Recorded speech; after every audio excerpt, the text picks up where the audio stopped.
Dear student, आज के lecture में हम क्लास 12 का चैप्टर 6 एप्लीकेशन ऑफ डेरिवेटिव्स यानी अवकलज के अनुप्रयोग को स्टार्ट करेंगे। ठीक है, चैप्टर 6 है क्लास 12 की फर्स्ट बुक का चैप्टर 6 अवकलज के अनुप्रयोग एप्लीकेशन ऑफ डेरिवेटिव्स। ठीक है, तो डियर स्टूडेंट ये lecture is most and very important है, क्योंकि आज के लेक्चर में हम चैप्टर 6 की जो बेसिक जानकारी है, एक्सरसाइज 6.1 का जो बेसिक है उसको सीखेंगे।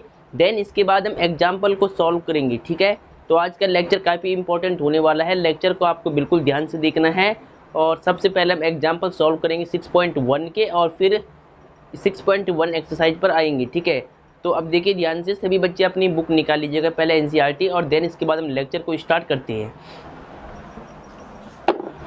तो डियर स्टूडेंट, चैप्टर कौन सा है? 6 है, अवकलज के अनुप्रयोग। इंग्लिश में क्या बोलेंगे? Application of derivatives, application of derivatives. ठीक है, चैप्टर नंबर 6 कौन सा चैप्टर है? ये एप्लीकेशंस ऑफ डेरिवेटिव्स। ठीक है, अवकलज से संबंधित है।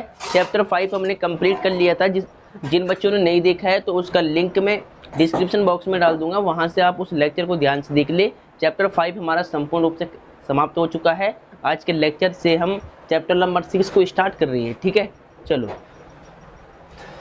देखिए ध्यान से, अवकलज के अनुप्रयोग है, एप्लीकेशन ऑफ डेरिवेटिव्स है। इसके अंदर आपको क्या क्या सीखना है? देखिए, इसके अंदर आपको सबसे पहले राशियों में परिवर्तन की दर, ये हेडिंग आएगी सबसे पहले कि राशियों में परिवर्तन की दर आपको सीखनी है। वर्धमान और ह्रासमान फलन क्या होता है वो आपको सीखना है, और निम्नतम और उच्चतम मान ये आपको सीखना है। तो सारी हेडिंग को हम 1 बाय 1 करके आपको समझाएंगे, एक एक करके हम लेकर चलेंगे, और देन इसके बाद हम एक एक हेडिंग से जो एक्सरसाइज आएगी, जो एग्जाम्पल्स आएंगे वो आपको पहले समझाएंगे। ठीक है, देखिए ध्यान से, अभी तक हमने क्या पढ़ा है? अभी तक हमने चैप्टर नंबर 5 में क्या पढ़ा है? त्रिकोणमितीय फलनों का अवकलज, संयुक्त फलनों का अवकलज, चरघातांकीय फलनों का अवकलज, लघुगणकीय फलनों का अवकलज, ठीक है, अस्पष्ट फलनों का अवकलज। तो इतना सारा अवकलज हमने सीख लिया है। ठीक है, चैप्टर नंबर 5 के अंदर हमने जितने भी अवकलज पढ़ा है, अवकलज का जो हमने प्रकार सीखा है, वहाँ तक हमारा बेसिक एकदम क्लियर हो चुका होगा। अब हमें क्या करना है? अवकलज के अनुप्रयोग को स्टार्ट करना है। अवकलज के अनुप्रयोग की जरूरत हमें क्यों पड़ी है? ठीक है, देखिए, अगर कोई फिजिकल क्वांटिटी है, ठीक है, आपको मैं समझाऊंगा अभी आगे, आप पहले इतना ध्यान से देख लीजिएगा कि हमें चैप्टर 6 हम स्टार्ट कर रहे हैं। चैप्टर 6 में जो फर्स्ट हेडिंग सबसे पहले आएगी, राशियों में परिवर्तन की दर आएगी। तो पहले हम हेडिंग डालते हैं, उसके बाद आपको समझाने की कोशिश करते हैं। देखिए, एक्सरसाइज 6.1 की जो बेसिक हेडिंग है, जो बेसिक है वो देखिए आप, राशियों में परिवर्तन की दर, ये हेडिंग है। इस हेडिंग के बेस पर पूरी एक्सरसाइज 6.1 और 6.1 के एग्जाम्पल होने हैं। ठीक है, तो क्या लिखा है मैंने? राशियों में परिवर्तन की दर, क्या लिखा है मैंने हेडिंग? राशियों में परिवर्तन की दर। इंग्लिश में क्या बोलेंगे? Rate of change of quantities. तो यहां पर आप लिख लो इंग्लिश में, rate of change of quantities.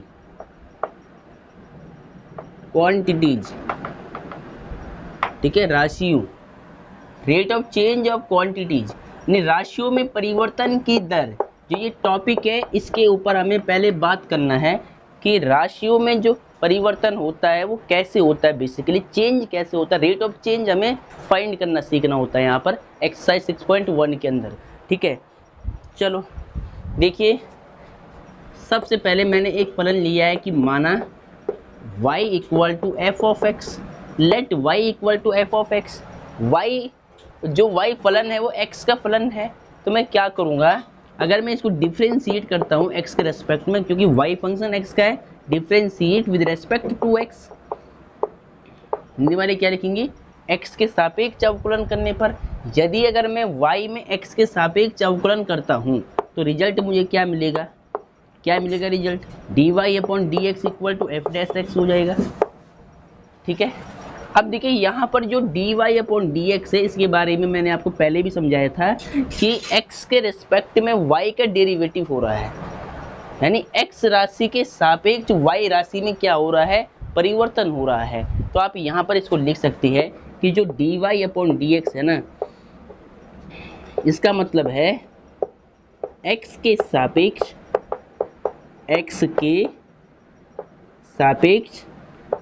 y में परिवर्तन x के सापेक्ष y में परिवर्तन। इसका क्या मतलब है, dy अपॉन dx का क्या मतलब है कि x के सापेक्ष y में परिवर्तन, चेंज हो रहा है ना, क्योंकि x की अगर x बढ़ेगा तो y भी बढ़ जाएगा। अगर x मान लिया बढ़ रहा है, y अगर घट रहा है, तो ये केस भी मैं आपको समझाऊंगा अभी आगे। पहले आपको क्या ध्यान रखना है कि x के सापेक्ष, अगर नीचे d के साथ में x है, x के सापेक्ष y में परिवर्तन की दर को हम क्या लिखेंगे, dy अपॉन dx। कहीं पर अगर ये लिखा है dy अपॉन dt लिखा हुआ है मान लिया, तो अब t के सापेक्ष, यहाँ पर t समय है और y कोई मैंने राशि मान लिया है, मतलब फलन मान लिया है, तो समय के सापेक्ष y में परिवर्तन की दर आप यहाँ लिख सकते हैं कि t के सापेक्ष, t क्या है, समय है, t के सापेक्ष y में परिवर्तन की दर अगर समय से भाग देते हैं तो हम उसको क्या बोलते हैं, दर बोलते हैं, दर रेट ऑफ चेंज बोलते हैं।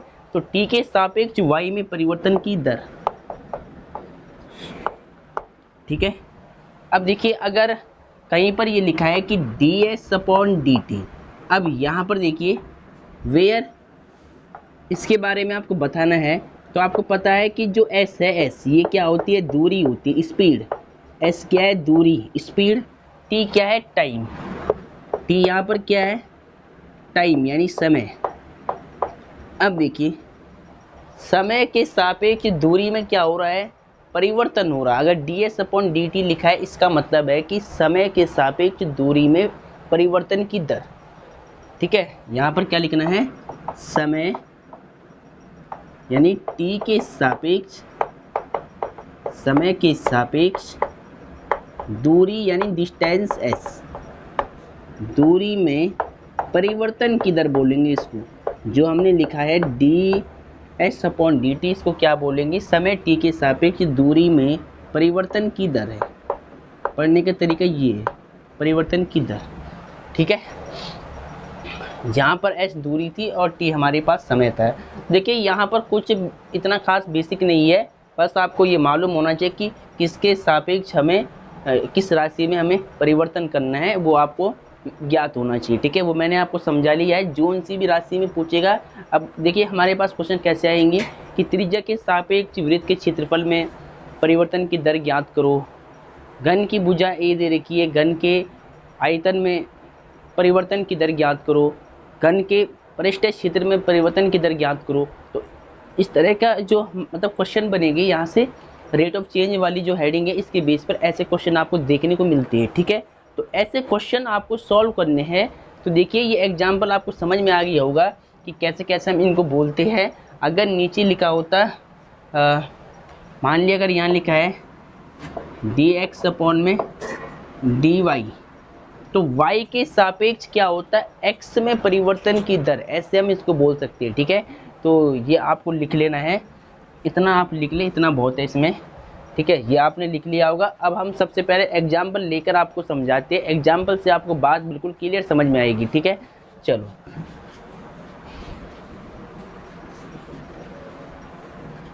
तो डियर स्टूडेंट, इसके बाद देखिए आप, देखिए डियर स्टूडेंट, अब राशियों में परिवर्तन की दर को एक एग्जाम्पल के थ्रू समझने की कोशिश करते हैं। देखिए मान लिया कि मेरे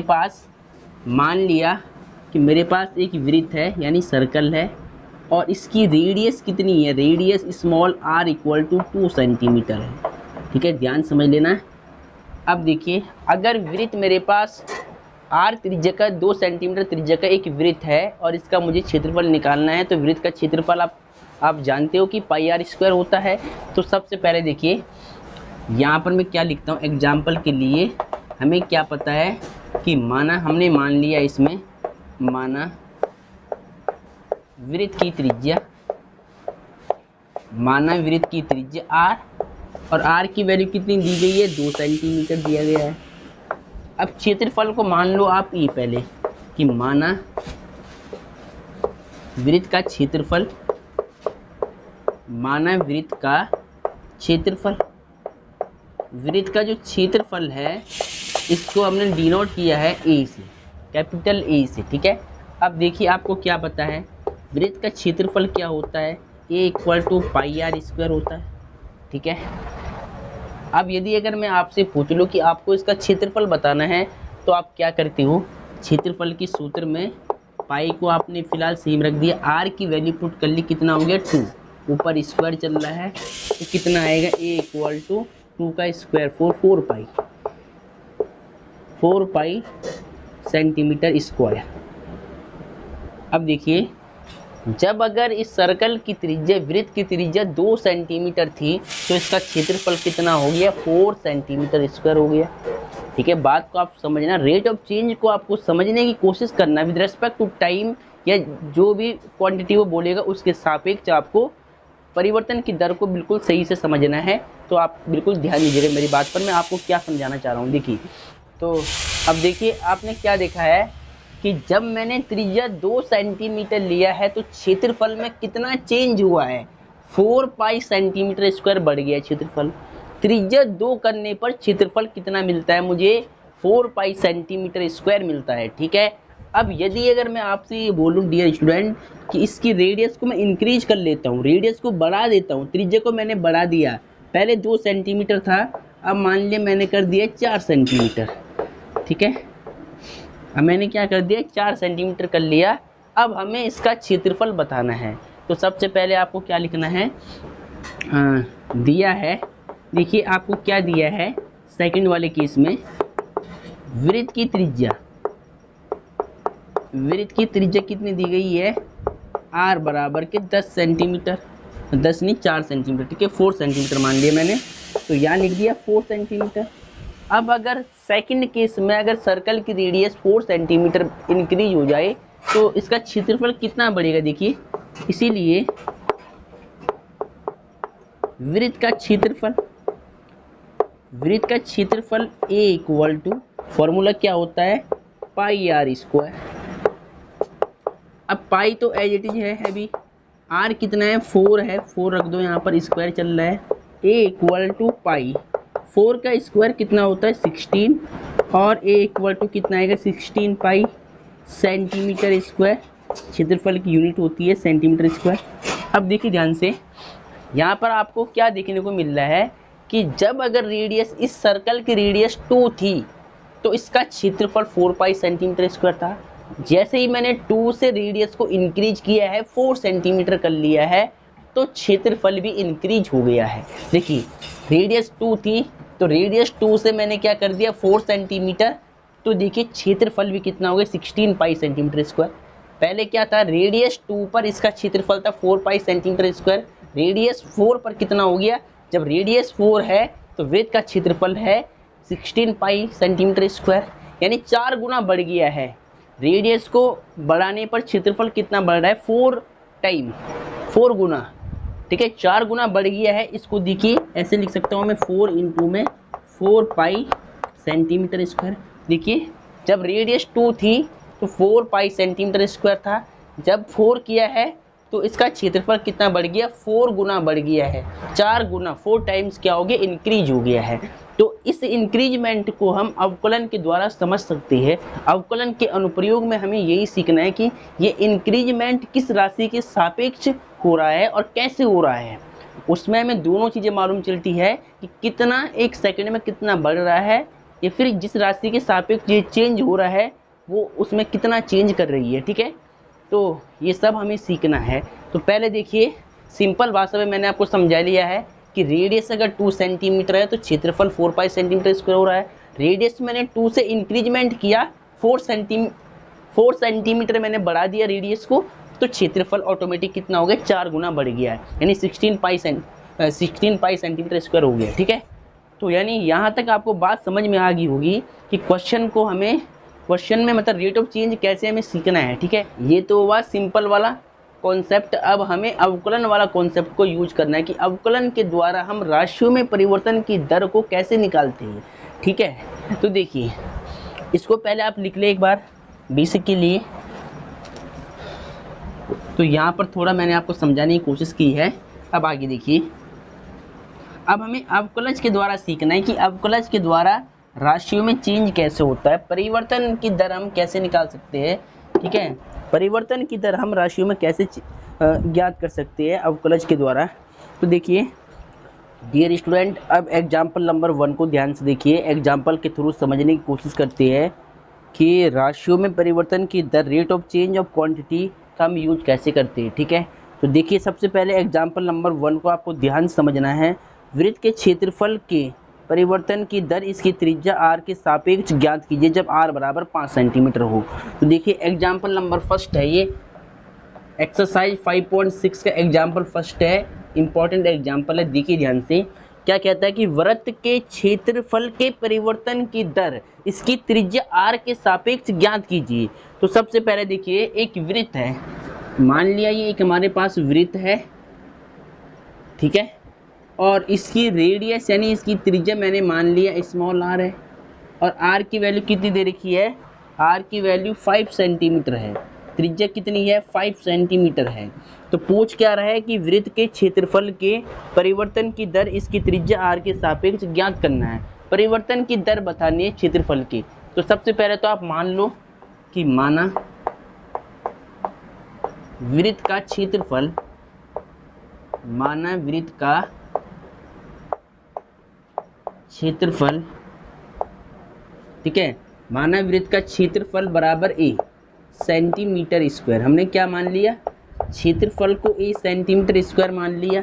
a फॉर क्या होता है एरिया, और दिया है वृत्त की त्रिज्या। यहाँ आप लिख सकते हैं कि दिया है वृत्त की त्रिज्या, वृत्त की त्रिज्या यानी r कितना दिया है 5 centimetre, r equal to 5 centimetre. ठीक है ठीक है, अब देखिए वृत्त के क्षेत्रफल के परिवर्तन की दर इसकी त्रिज्या r के सापेक्ष ज्ञात करना है। त्रिज्या के सापेक्ष क्षेत्रफल में परिवर्तन की दर आपको बतानी है।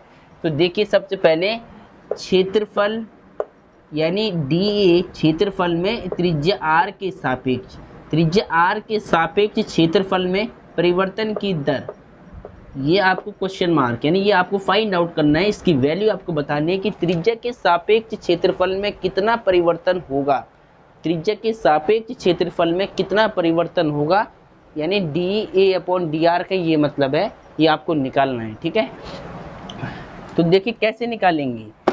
सबसे पहले क्षेत्रफल को हमने डिनोट किया है a से, कैपिटल A से। तो देखिए वृत्त का क्षेत्रफल क्या होता है, a equal to pi r square. अगर त्रिज्या r है तो वृत्त का क्षेत्रफल होता है पाई r स्क्वायर। अब देखिए त्रिज्या के सापेक्ष आपको क्षेत्रफल में परिवर्तन बताना था कि त्रिज्या के सापेक्ष क्षेत्रफल में कितना चेंज होगा, परिवर्तन कितना आएगा। तो हम क्या करेंगे, त्रिज्या के सापेक्ष अवकलन कर देंगे। तो यहाँ लिखना क्या है, differentiation with respect to r, r यानी त्रिज्या, r के सापेक्ष अवकलन करने पर। तो a का r के सापेक्ष क्या होगा, dA/dr, पाई कांस्टेंट है, r स्क्वायर का r के सापेक्ष 2r हो जाएगा। ठीक है, और r का फिर दोबारा करने की जरूरत नहीं है क्योंकि r के सापेक्ष कर रहे हैं। अगर r के अलावा यहाँ कुछ और होता है x, तो x का हम r के सापेक्ष दोबारा करते हैं। ठीक है, तो अब देखिए इसको थोड़ा सही से लिख ले, dA/dr equal to 2 pi r, ऐसे आपने लिख लिया है। अब देखिए क्षेत्रफल में परिवर्तन बताना है आपको कब, जब इसकी त्रिज्या r बराबर 5 सेंटीमीटर हो।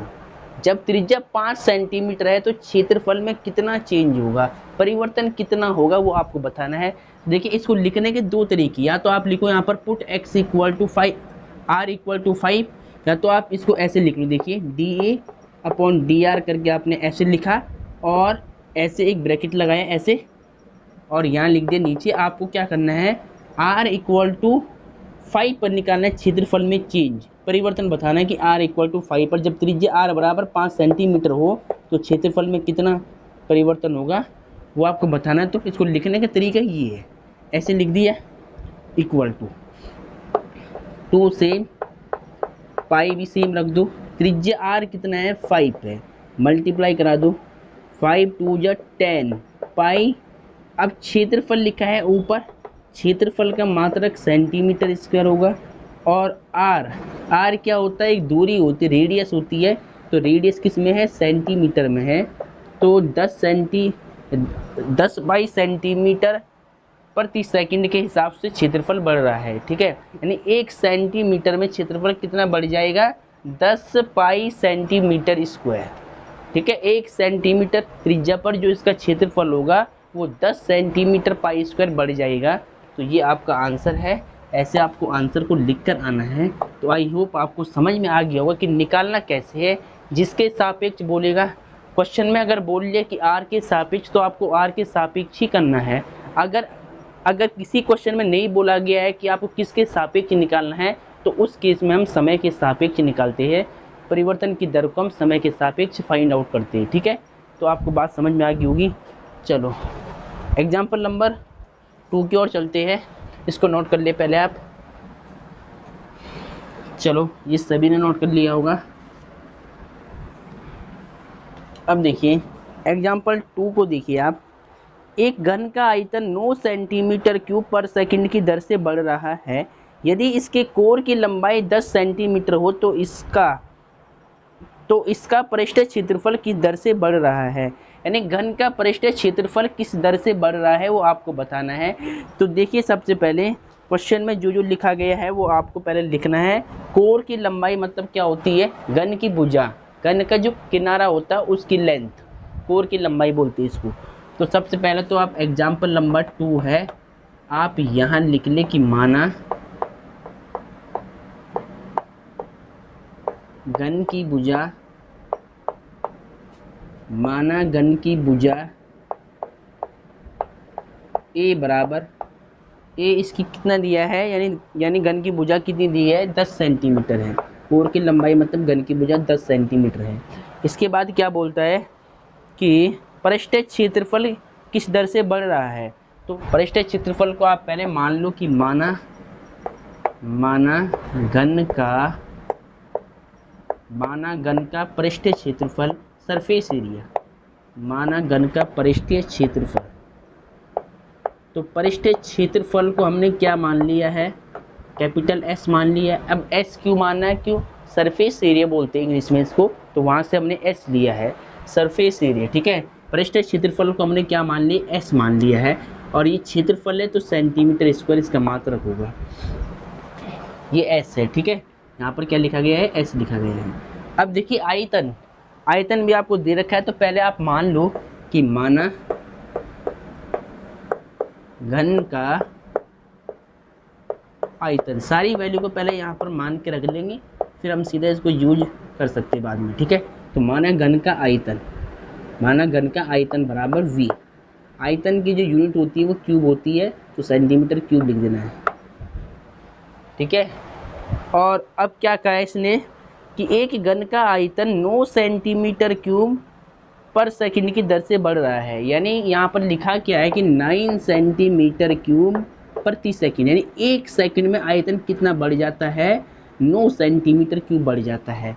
अब देखिए ये तो आयतन की है, वॉल्यूम की यूनिट है सेंटीमीटर क्यूब, और ये सेकंड है समय का, यानी वॉल्यूम में टाइम के रेस्पेक्ट में चेंज हो रहा है। कितना चेंज हो रहा है, 9 सेंटीमीटर क्यूब पर सेकंड के हिसाब से। ठीक है, तो यहाँ पर आपको क्या लिखना है, आपको दिया क्या है, आपको आयतन में समय के सापेक्ष परिवर्तन दिया है, आयतन में समय के सापेक्ष परिवर्तन, यानी dv/dt आपको कितना दिया गया है, 9 सेंटीमीटर क्यूब प्रति सेकंड, यानी 1 सेकंड में घन का आयतन 9 सेंटीमीटर क्यूब बढ़ जाता है।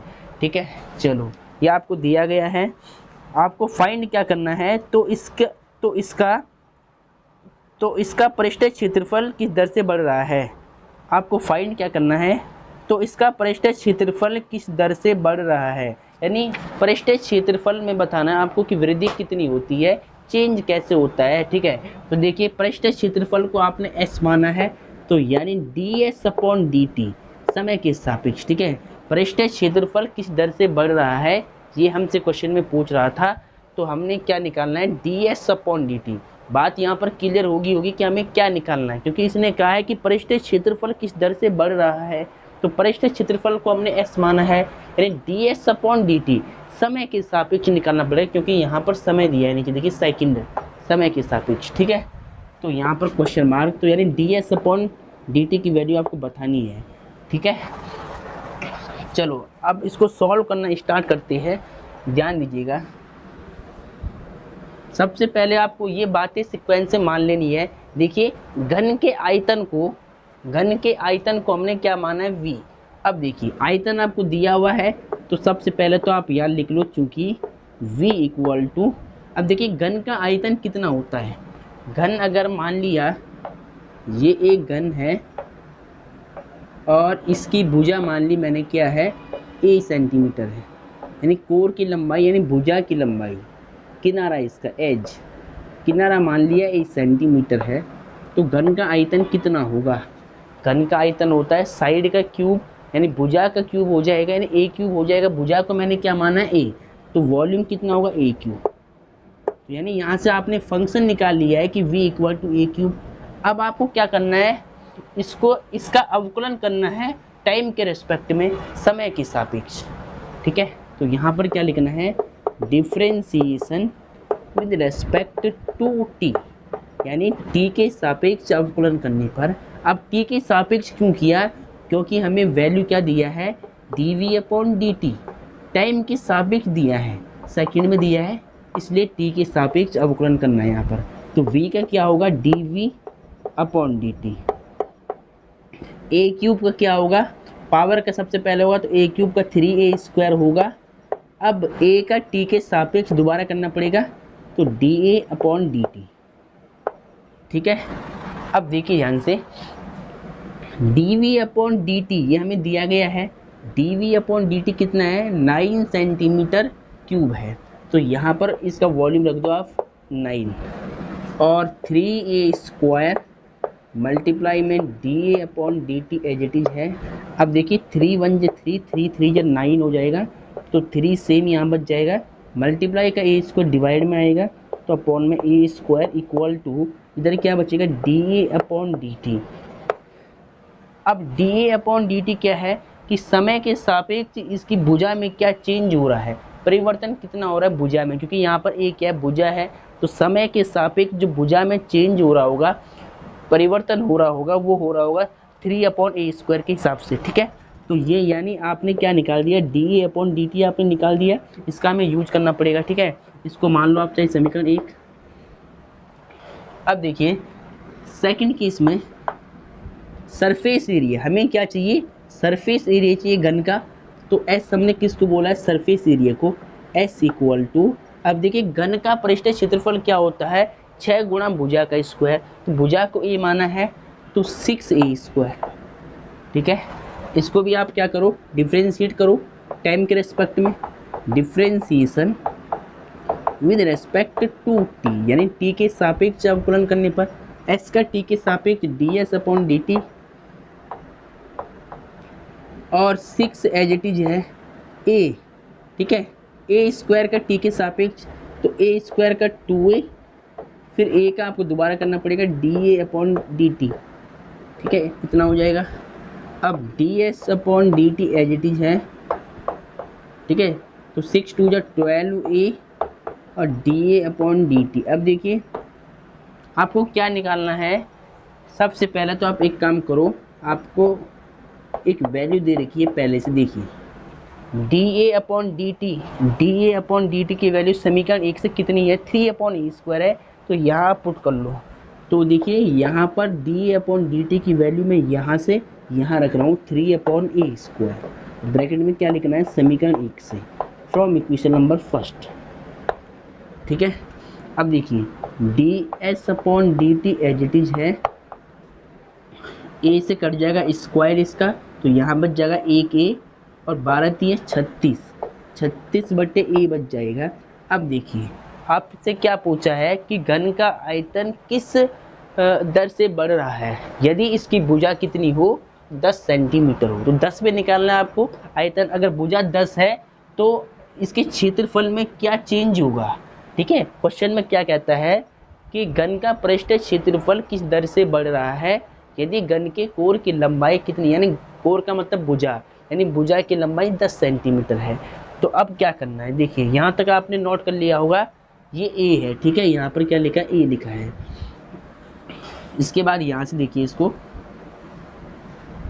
यदि अगर घन की भुजा 10 सेंटीमीटर है तो इसके क्षेत्रफल में कितना चेंज होगा, ये आपको बताना है। तो ठीक है, तो इसको लिखने का तरीका क्या है, ऐसे करके आपको ब्रैकेट लगा देना है और इसके नीचे की साइड यहाँ पर क्या लिखना है, a = 10 सेंटीमीटर पे आपको निकालना है कितना चेंज होगा। ठीक है, 10 सेंटीमीटर पर। तो अब देखिए यहाँ पर वैल्यू फिल करना है, 36 सेम, a की वैल्यू कितनी है, 10, तो यहाँ 10 रख दिया है। अब देखिए अपॉन में एक जीरो है तो ऊपर एक नंबर के बाद पॉइंट आएगा, तो 3.6। अब ये क्या है, क्षेत्रफल है, तो सेंटीमीटर स्क्वायर पर सेकंड, यानी एक सेकंड में क्षेत्रफल में कितना चेंज होगा, 3.6 सेंटीमीटर स्क्वायर के हिसाब से परिवर्तन होगा। ठीक है, तो ऐसे आपको इसको नोट करना है। तो पहले आप इसको नोट कर ले और यहाँ पर आपको आंसर लिख लेना है। ठीक है, तो पहले इसको सही से नोट कर ले आप। अब डियर स्टूडेंट, एग्जाम्पल नंबर 3 को ध्यान से देखिए। एक स्थिर झील में एक पत्थर डाला जाता है और तरंगे वृत्तों में 4 सेंटीमीटर प्रति सेकंड की गति से चलती है। जब वृत्ताकार तरंग की त्रिज्या 10 सेंटीमीटर है तो उस क्षण गिरा हुआ क्षेत्रफल कितनी तेजी से बढ़ रहा है। तो देखिए आपको बताना है कि क्षेत्रफल में कितना चेंज होगा। ठीक है, यदि अगर रेडियस क्या है, 10 सेंटीमीटर हो सर्कल की, तरंग की, ठीक है, वेव की, तो देखिए सबसे पहले इसने क्या कहा, क्वेश्चन को ध्यान से समझ लो। एक स्थिर झील है, एक स्थिर झील है। अब एक स्थिर झील में अगर आप कोई पत्थर फेंकते हो, मान लिया मैंने एक पत्थर फेंका है इसमें ऐसे करके बीच में, तो जो इसमें से तरंगे होंगी वो ऐसे वृत्त के आकार में निकलने स्टार्ट हो जाती है, ऐसे, यानी वृत्त की शेप में निकलती तरंगे, गोल गोल तरंगे निकलती है ऐसे। ये क्या है, तरंगे है। ठीक है, अब मान लिया तरंगों की त्रिज्या क्या है, आर है। क्या मान लिया, आर मान लिया। तो अब देखिए सबसे पहले तो आप लिख लो यहाँ पर एग्जाम्पल नंबर, ये कौन सा है, 3 है। मान लो कि माना वृत्ताकार तरंग की त्रिज्या, माना वृत्ताकार तरंग की त्रिज्या, तरंग की त्रिज्या, वृत्ताकार तरंग की त्रिज्या हमने क्या मान लिया, आर सेंटीमीटर, और आर कितना दिया है हमें, आर दिया है 10 सेंटीमीटर, तो यहाँ लिख लो 10 सेंटीमीटर। ठीक है, चलो अब क्वेश्चन में क्या दिया है, एक स्थिर झील में एक पत्थर डाला जाता है, तरंगे वृत्तों में 4 सेंटीमीटर प्रति सेकंड की गति से चलती है। तरंगों में जो चेंज होता है वो 4 सेंटीमीटर एक सेकंड में होता है। ठीक है, मतलब कितनी दूर जाती है तरंगे, एक सेकंड में 4 सेंटीमीटर दूर तक पहुंच जाती है। तो क्वेश्चन में दिया है ना कि तरंगों में कितना चेंज हो रहा है, 4 सेंटीमीटर, परिवर्तन कितना हो रहा है, 4 सेंटीमीटर पर सेकंड। एक सेकंड में तरंग कितनी दूर जाती है, 4 सेंटीमीटर तक। ठीक है, तो यहाँ पर यानी ये क्या दिया है, तरंग तो आर है, तो ये सारी तरंगी होगी इसकी। पहले तरंग ये थी, फिर दूसरे वाले की आ रही है, तीसरे वाले की आ रही है, चौथे वाले की आ रही है, पूरा हो जाएगा। यानी तरंगों में जो ये चेंज हो रहा है ना इनके बीच, तो वो ये है 4 सेंटीमीटर पर सेकंड, यानी एक सेकंड में ये 4 सेंटीमीटर दूर तक चली जाती है। तो यहाँ पर क्या लिखना है, आपको दिया है, आपको क्या दिया है, ये तरंगों में परिवर्तन दिया है, दिया है तरंगे क्या थी, तरंग की त्रिज्या आर है, तो यानी तरंग की त्रिज्या में परिवर्तन क्या है, dr/dt, समय के सापेक्ष टाइम दिया है, टाइम के रिस्पेक्ट में चेंज हो रहा है रेडियस में। ठीक है, तो यानी ये कितना दिया है, 4 सेंटीमीटर पर सेकंड, यानी 1 सेंटीमीटर में जो इसकी रेडियस में चेंज हो रहा है वो 4 सेंटीमीटर का हो रहा है। ठीक है, तरंग की जो त्रिज्या है ना, तो उसमें 1 सेकंड में कितना चेंज हो रहा है, 4 सेंटीमीटर, ये आपको दिया हुआ है। तो क्या पूछता है तो उस क्षण गिरा हुआ क्षेत्रफल कितनी तेजी से बढ़ रहा है, क्षेत्रफल कितनी तेजी से बढ़ रहा है ये आपको बताना है। तो सबसे पहले तो यहाँ मान लो कि माना वृत्ताकार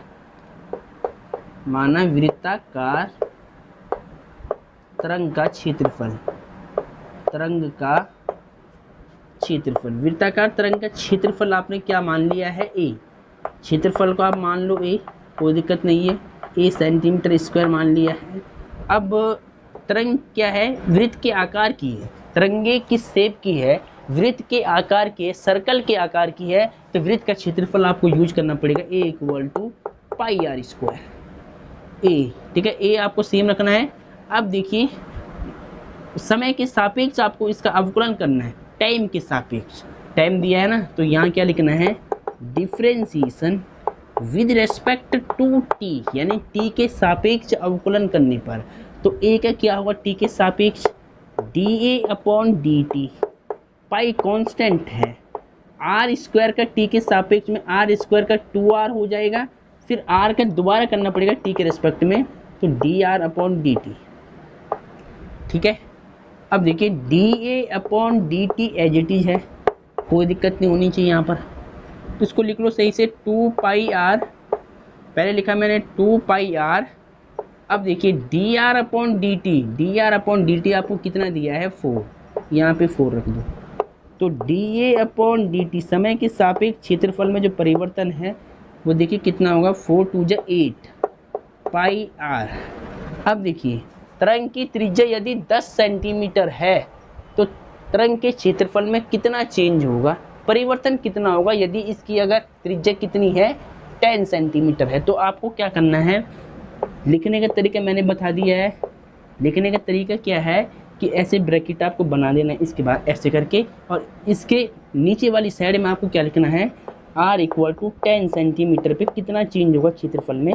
तो यहाँ पर आपको पुट करना r की वैल्यू 8 गुणा, देखिए 8 पाई सेम है, 8 पाई तो मैंने सेम रख दिया है, r की वैल्यू 10 रख दो यहाँ पर, तो कितना होगा 8 दाम 80, ठीक है, 80 पाई सेंटीमीटर स्क्वायर पर सेकंड, यानी एक सेकंड में क्षेत्रफल में कितना चेंज होता है, 80 पाई सेंटीमीटर स्क्वायर का चेंज हो जाता है, परिवर्तन हो जाता है। ठीक है, तो ये आपने यहाँ पर आंसर निकाल दिया है, ऐसे आपको इसका आंसर निकालना है। स्टेप ये रहेंगे, बस आपको समझना है कि क्या दिया है, किसके सापेक्ष हमें अवकलन करना है, डिफ्रेंसिएशन करना है। ठीक है, तो पहले इसको नोट कर लो आप। ठीक है, आंसर यहाँ लिख देना आप, ऐसे आपको लिखकर इसको कर लेना है सॉल्व। तो पहले आप इसको नोट कर ले। तो डियर स्टूडेंट, ये आपने नोट कर लिया होगा। अब देखिए आगे, अब आपको एक नोट लिखना है। पहले यहाँ पर आप हेडिंग लिख दे नोट पॉइंट आपको लिखना है। सबसे पहले बात, आपको जो पहली बात है नोट पॉइंट में, सबसे पहला पॉइंट आपको क्या लिखना है वो ध्यान से समझिएगा। फर्स्ट पॉइंट आपको क्या लिखना है कि x का मान, यहाँ लिख दो पहले, x का मान बढ़ने पर, यदि देखिए x का मान बढ़ता है, बढ़ने पर, ध्यान सुनना कि x का मान बढ़ने पर, यदि y का मान बढ़ता है, x का मान बढ़ने पर यदि y का मान, यदि y का मान बढ़ता है तो dy अपॉन dx का मान धनात्मक लेते, धनात्मक मतलब प्लस लेते, पॉजिटिव धनात्मक लेते। ठीक है, इस बात को आप लिख लेना पहले। दूसरी बात क्या है कि x का मान बढ़ने पर यदि y का मान घटता है, यदि y का मान घटता है तो dy अपॉन dx का मान ऋणात्मक घटता है, तो dy अपॉन dx का मान ऋणात्मक यानी नेगेटिव ऋणात्मक, और यहाँ पे धनात्मक यानी पॉजिटिव, ऋणात्मक लेते। ये बात आपको ध्यान रखना है। अगर जहाँ पर भी क्वेश्चन में घटने बढ़ने की बात हो रही होगी ना, अगर कोई क्षेत्रफल बढ़ रहा होगा तो प्लस में आएगा, घट रहा होगा तो माइनस में आएगा, ये आपको ध्यान रखना है। तो नोट में क्या लिखा है कि x का मान बढ़ने पर यदि y का मान बढ़ता है तो dy/dx का मान हम कैसे लेते हैं, पॉजिटिव लेते, धनात्मक लेते हैं। x का मान बढ़ने पर यदि y का मान घटता है तो dy/dx का मान क्या लेते हैं, ऋणात्मक लेते हैं, नेगेटिव लिया जाता है अगर घट रहा है। ठीक है, अगर घटता है तो नेगेटिव, बढ़ता है तो पॉजिटिव। ठीक है, तो ये नोट आप लिख लेना, इसको मैं रफ कर लेता हूँ। ठीक है, ये आपने लिख लिया होगा। इसके बाद अब मैं ज़रा एग्जाम्पल 4 को लेता हूँ। ठीक है, चलो एग्जाम्पल 4 को ध्यान से देखिए। एग्जाम्पल 4 को देखिए, किसी आयत की लंबाई x 3 सेंटीमीटर पर मिनट की दर से घट रही है और चौड़ाई 2 सेंटीमीटर पर मिनट की दर से बढ़ रही है। जब x बराबर 10 सेंटीमीटर और y बराबर 6 सेंटीमीटर है, तब आयत के परिमाप और क्षेत्रफल में परिवर्तन की दर ज्ञात कीजिए। किसी आयत की लंबाई x 3 सेंटीमीटर प्रति मिनट की दर से घट रही है और चौड़ाई 2 सेंटीमीटर प्रति मिनट की दर से बढ़ रही है। जब x बराबर 10 सेंटीमीटर और y बराबर 6 सेंटीमीटर है, तब आयत के परिमाप और क्षेत्रफल में परिवर्तन की दर ज्ञात कीजिए। तब हमें क्या करना है, आयत के परिमाप और क्षेत्रफल में परिवर्तन की दर फाइंड आउट करनी है। ठीक है, तो देखिए एग्जाम्पल 4 काफ़ी इम्पोर्टेंट है। देखिए समझिए, एक आयत है, मान लिया एक आयत ये है और इसकी लंबाई मान लिया मैंने x, क्या मान लिया, लंबाई x सेंटीमीटर। ठीक है, ये लंबाई होती है। चौड़ाई को मैंने मान लिया y सेंटीमीटर, क्या मान लिया है, y सेंटीमीटर। अब पहले तो आप लिख लो जो आपने माना, यहाँ लिख लो माना आयत की लंबाई, माना आयत की लंबाई बराबर x सेंटीमीटर तथा आयत की चौड़ाई यानी b, चौड़ाई यानी b होगा ना, चौड़ाई कितनी है, y सेंटीमीटर, ब्रेथ, चौड़ाई को क्या बोलेंगे, ब्रेथ, यानी b equal to y centimetre. ये हमने मान लिया है। फिर हमें बताना है कि परिमाप और क्षेत्रफल में परिवर्तन की दर ज्ञात करनी है, कि दर से ये बढ़ रहा है, परिमाप और क्षेत्रफल। ठीक है, तो देखिए हमें क्या दिया है कि किसी आयत की लंबाई 3 सेंटीमीटर प्रति मिनट की दर से घट रही है।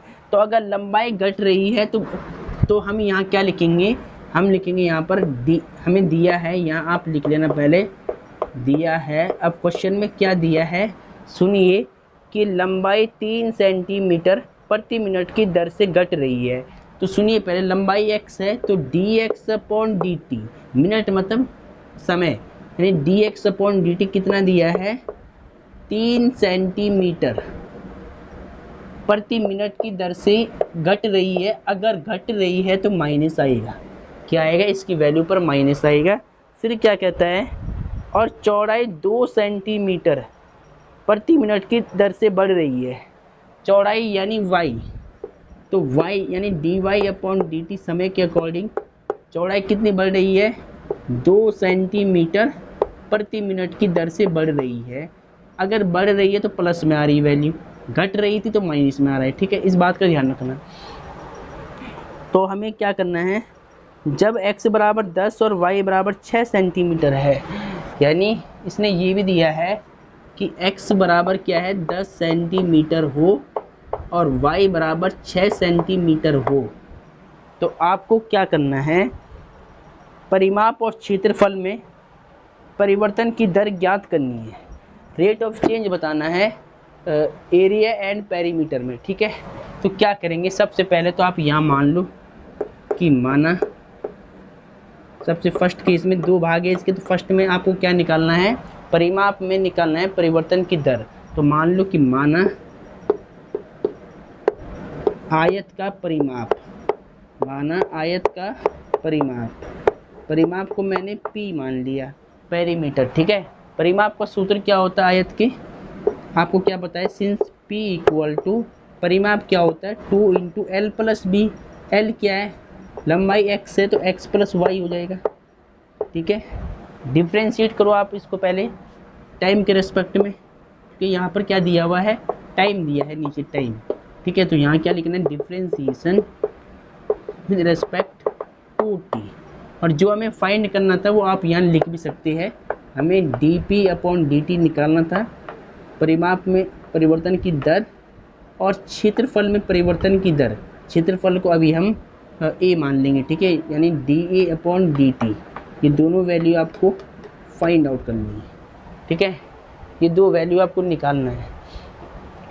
तो सुनिए, differentiation with respect to t, यानी टी के सापेक्ष अवकलन करने पर, तो p का t के सापेक्ष dp अपॉन dt हो जाएगा, टू कांस्टेंट है, x का t के सापेक्ष dx अपॉन dt हो जाएगा, और प्लस y का t के सापेक्ष dy अपॉन dt, ठीक है।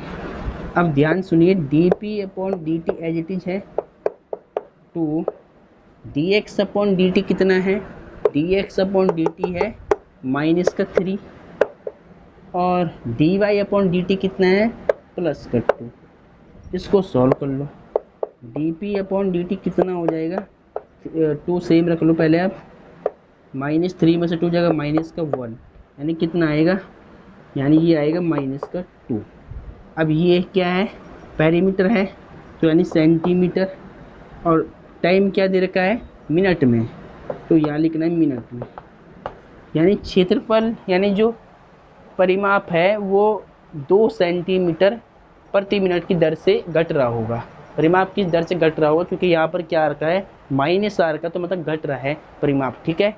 तो आपको क्या बोलना है कि परिमाप 2 सेंटीमीटर प्रति मिनट की दर से घट रहा है, ठीक है। तो ये इसका आंसर हो गया, फर्स्ट का आंसर हो गया। अब सेकंड भाग में देखिए, इसको पहले आप लिख लें, ठीक है, इसको आप लिख ले पहले, तो ये आपने लिख लिया होगा, इसको मैं हटा देता हूँ। अब देखिए सेकंड भाग में आपको क्या बताना था, क्षेत्रफल में परिवर्तन की दर बतानी थी आयत की, तो आप मान लो सेकंड भाग में पहले यहाँ पे सेकंड नंबर डाल लो, फिर लिखो माना आयत का क्षेत्रफल, माना आयत का क्षेत्रफल, आयत का क्षेत्रफल मैंने मान लिया a। अब क्षेत्रफल क्या होता है आयत का, लंबाई गुणा चौड़ाई, लंबाई को x माना है और चौड़ाई को y माना है, x इंटू वाई।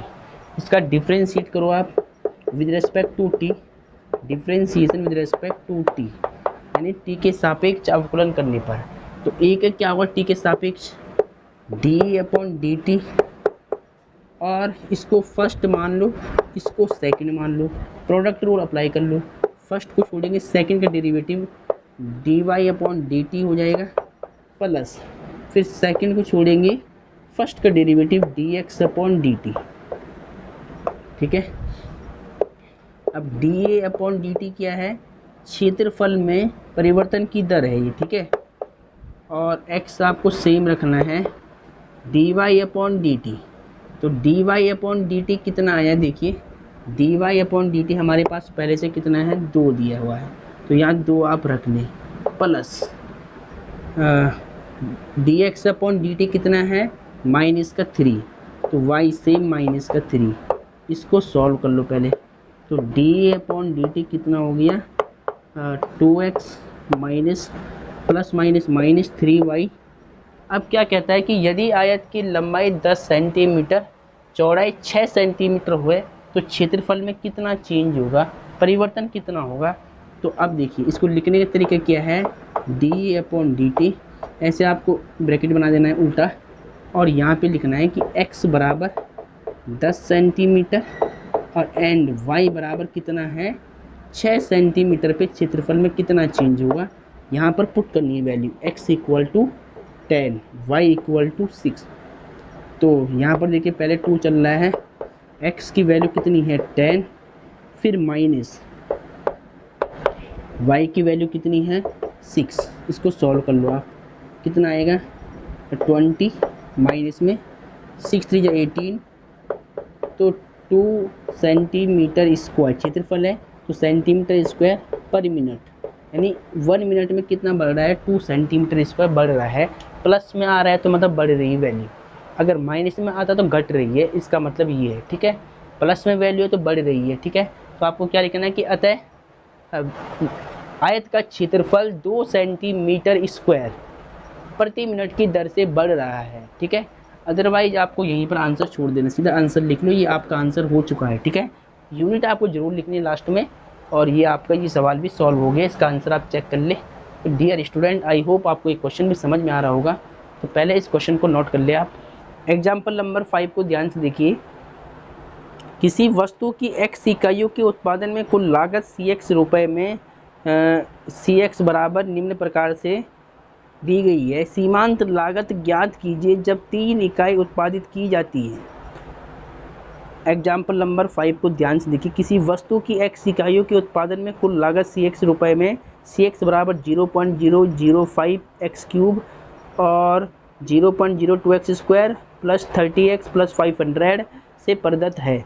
सीमांत लागत ज्ञात कीजिए जब 3 इकाई उत्पादित की जाती है, जहां सीमांत लागत यानी मार्जिनल कॉस्ट MC से हमारा अभिप्राय किसी स्तर पर उत्पादन के संपूर्ण लागत में तत्कालिक परिवर्तन की दर से है। ठीक है, तो सीमांत आय आपको निकालना है। किसी उत्पादन के घटने या बढ़ने की दर को हम सीमांत आय बोलते हैं, इसको लागत भी बोल देते हैं। तो अब देखिए हम कैसे निकालेंगे। सबसे पहले हमें क्या दिया हुआ है, एग्जाम्पल नंबर 5 को ध्यान से देखिए। सबसे पहले आप यहाँ लिखो दिया है। ठीक है, आपको क्या दिया है, उत्पादन की कुल लागत दी है cx रुपए में, आपको दिया है cx बराबर फलन दिया है cx बराबर 0.05 एक्स क्यूब, इसके बाद 0.02 एक्स स्क्वायर, इसके बाद 30x प्लस 5000 क्या दिया है 5000। अब पूछता है मार्जिनल कॉस्ट MC पूछता है। तो सबसे पहले देखिए आप क्या करो, x का फंक्शन है, x के सापेक्ष इसका आपको डेरिवेटिव फाइंड आउट करना पड़ेगा। तो सबसे पहले आप लिखो यहाँ पर। और एक बात इसने और कहा है कि जब x बराबर 3 इकाई हो, 3 इकाई उत्पादित की जाती है, तो सीमांत लागत आपको ज्ञात करनी है। तो यानी x इक्वल टू 3 भी दिया है आपको। ठीक है, इस पर बताना है कि सीमांत आय कितनी होगी। तो सबसे पहले आपको क्या करना है, सिंस cx आपको क्या दिया है 0.05 एक्स क्यूब, फिर 0.02 एक्स स्क्वायर, फिर 30x प्लस में 500, इतना दिया हुआ। ठीक है, तो इसका पहले डिफ्रेंशिएट करो with respect to x, differentiation with respect to x, x के सापेक्ष अवकलन करने पर cx से क्या होगा c डैश x हो जाएगा। और c डैश x को हम क्या बोल सकते हैं, मार्जिनल कॉस्ट MC, क्या बोल सकते हैं, मार्जिनल कॉस्ट MC। तो 0.05 सेम रहेगा। ठीक है, 0.005 है, 0.005 एक्स क्यूब का कितना होगा 3x स्क्वायर, फिर 0.02 एज इट इज है, एक्स स्क्वायर का 2x हो जाएगा, और 30x का 1 हो जाएगा, और 5000 का 0 हो जाएगा। अब इसको थोड़ा सही से लिख ले कि C डैश MC के इक्वल चल रहा है, मार्जिनल कॉस्ट है ये। तो कितना आएगा 0, इसकी मल्टीप्लाई कर लो आप, 3 5 जब 15, 3 5 जब 15 हो जाएगा, और 1 2 3, तो 1 2 3 नंबर के बाद पॉइंट आएगा यहाँ पर, यानी 0.015 एक्स स्क्वायर, फिर इसकी मल्टीप्लाई करो 0.022 4, ठीक है 2 4x, और इसका 30 हो जाएगा। अब सीमांत लागत आपको निकालना, किस पे निकालना, जब x इक्वल टू 3 हो। तो यहाँ पर आपको क्या लिखना है, x इक्वल टू 3 पर। तो मार्जिनल कॉस्ट यानी C डैश x को हम क्या बोलेंगे, मार्जिनल कॉस्ट, सीमांत लागत। तो 0.015, तो इसमें x की वैल्यू 3 रखनी है, 3 का स्क्वायर माइनस 0.04, x की वैल्यू 3 प्लस में 30।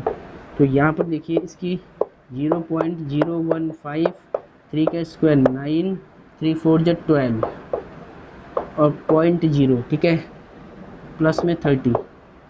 अब देखिए ध्यान से इसका मल्टीप्लाई करा दो आप पहले, तो 9 5 जा कितना होगा, 9 5 जा 45 और 1 कैरी 4 कैरी, 9 5 जा देखिए 9 5 जा कितना होगा 45 का 5 4 कैरी, 9 1 जा 9 और 4 कितना होगा 9 और 4 13 135 और 0.3 नंबर के बाद है, ठीक है।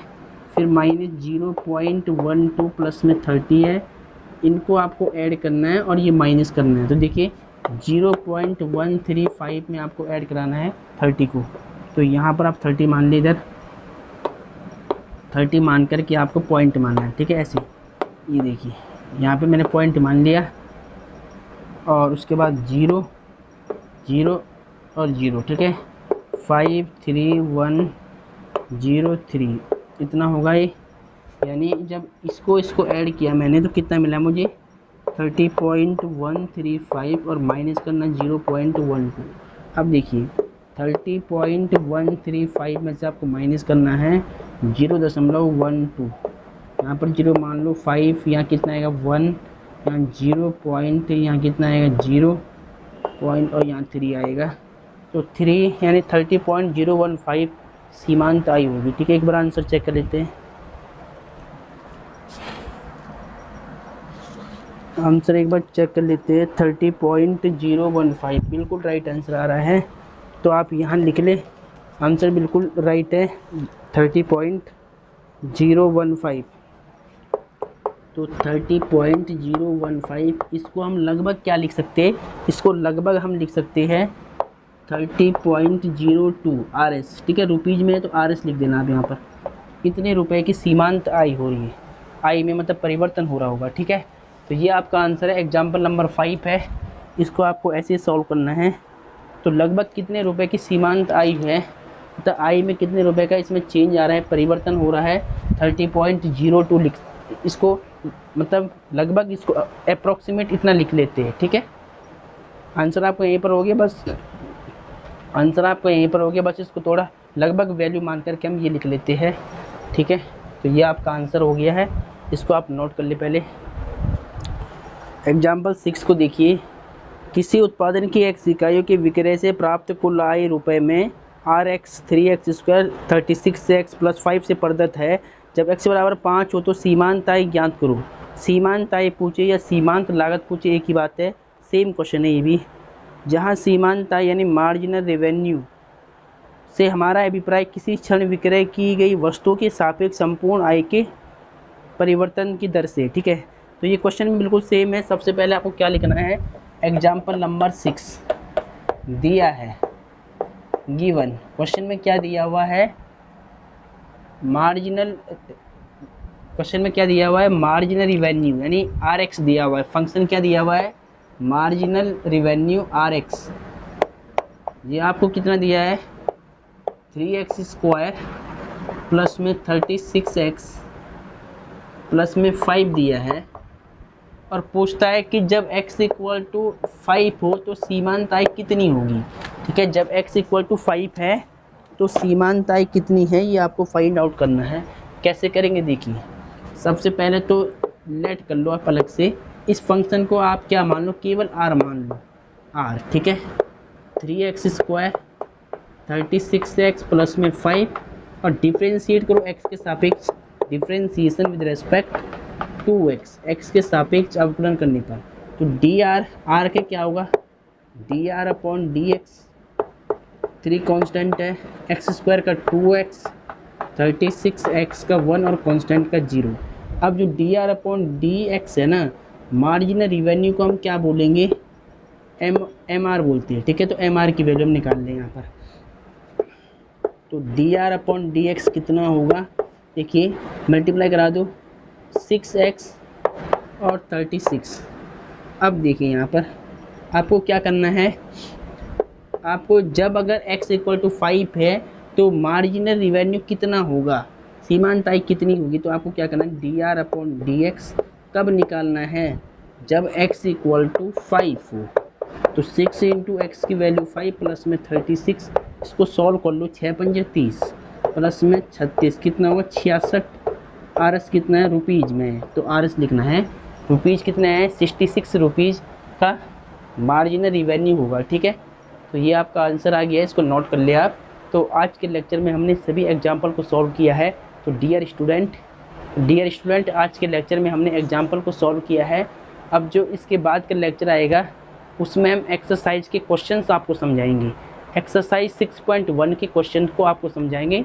तो अभी आपको इसको नोट करना है और इसका रिपीट करना है। तो यहाँ से आपको आइडिया लग चुका है कि एक्सरसाइज में कैसे कैसे क्वेश्चन आने वाले हैं। ठीक है, तो आज के लेक्चर को बेसिकली यहीं पर समाप्त करते हैं। जय हिंद, जय भारत, वंदे मातरम।